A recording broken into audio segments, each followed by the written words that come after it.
Ogilvy & Co Mini GP and Junior Supermoto 140 making their way down towards the start line for what will be their third and final race of the afternoon. And we could be seeing another great battle between Tyler Humphries and Wilson Dilks. The start has been very important for these riders in all of the afternoon's races. Wilson Dilks getting away well sometimes and just taking the fight to Tyler Humphries, getting very close at times. So let's hope for another close and clean race between those two, and that maybe somebody else could get involved in the battle as well. So here they are lining up with the Mini GP riders at the front of the grid. We'll see the Junior Supermotos just held behind slightly. So there's Humphries on the inside. I unfortunately haven't seen Luca Wilkinson out, so I assume that he is out of action after that spill. I think I saw him. I saw him roll out the garage. I've not seen him pull up on the grid yet, though, so I'm not sure. But the interesting thing about this is, if you're watching and you're not used to watching this, it looks like the same racers on the same bikes, but they're not. They've got the same liveries, but they've gone from a 160 bike to a 140 bike, or from a 140 to a 110. So although their bikes look the same, they're actually different engines, different machinery. So different machinery. So. For example, Tyler and Wilson, they're racing across different classes.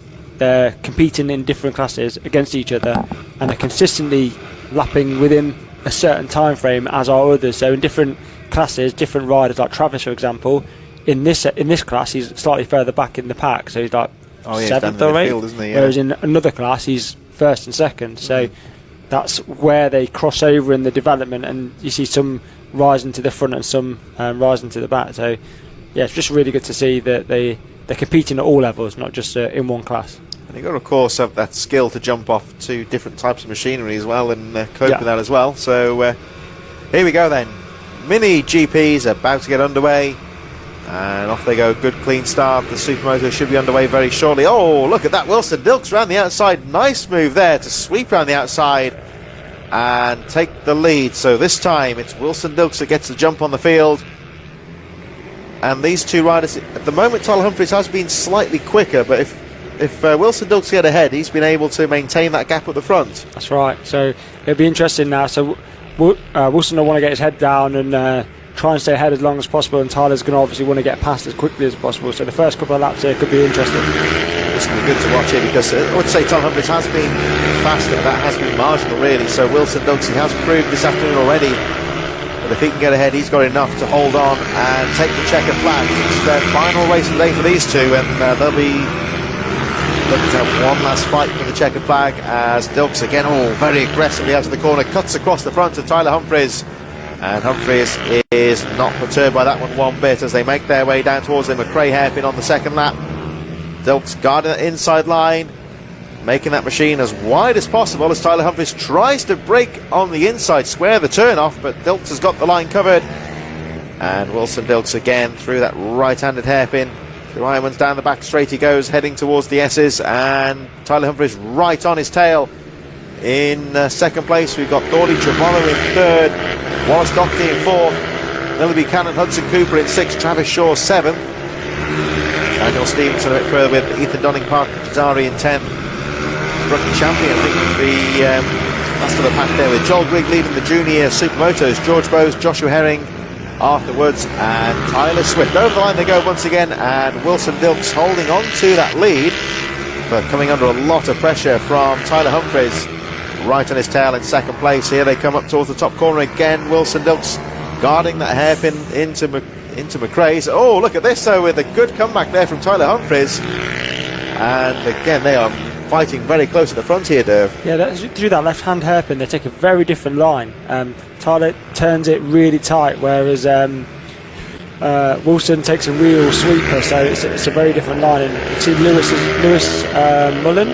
Oh, yeah, he's got there through in head to of third, hasn't he? He doesn't look like his transponders picking up or working, so for whatever reason he's not coming up on the live time. And so Lewis Mullen's actually in the race in third. Not sure why that transponder's not working. Wilson Dilks on the track. Maybe much just to miss the loop sometimes. I think the lap scores, of course, will get that one back in very shortly. It's showing on the timing charts here as Tyler Humphries as the race lead. Oh, and he is the race leader now, because that was an opportunistic move. Let's see if Dilks can fight back.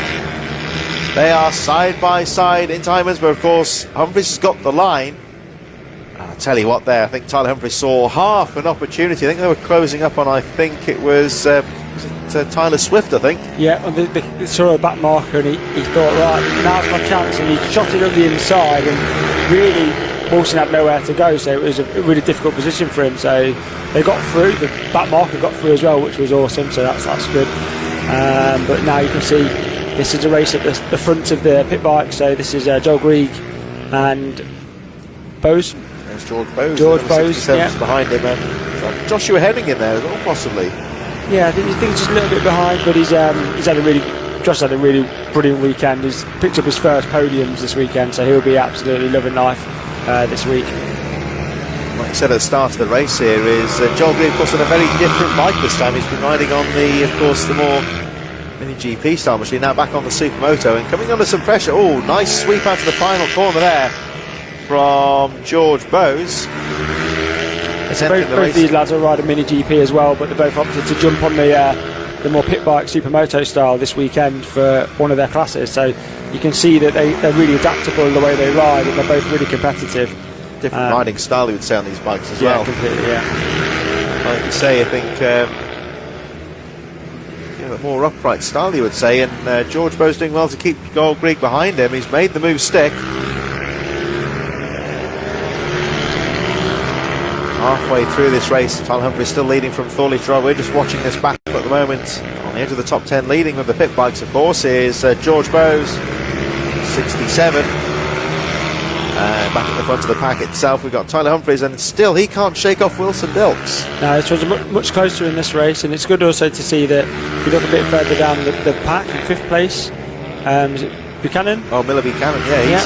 He's so from one class where he's trying to catch up, this class is at the front of the pack, racing against Doherty and Travis, and again, slightly different bikes, slightly different engines, and he's really competitive up there. So it's really good to see that across the different classes you can see he's going to be a competitive rider as he moves forward.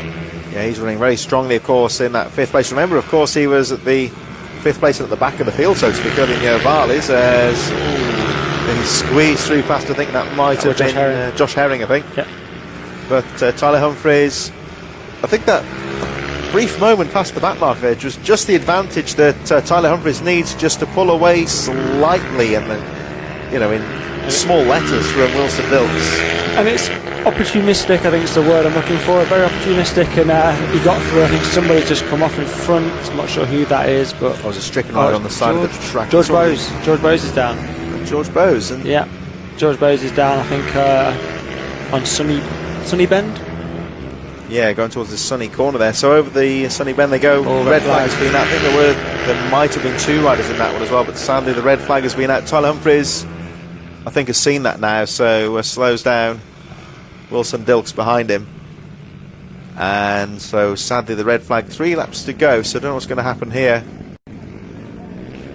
I think they'd call that with 3 to go. Yeah. They won't do a restart for less than 2 laps. So it looks likely that'll be called, won't it? So it appears an incident on the approach to Sunny Bend has brought out the red flag.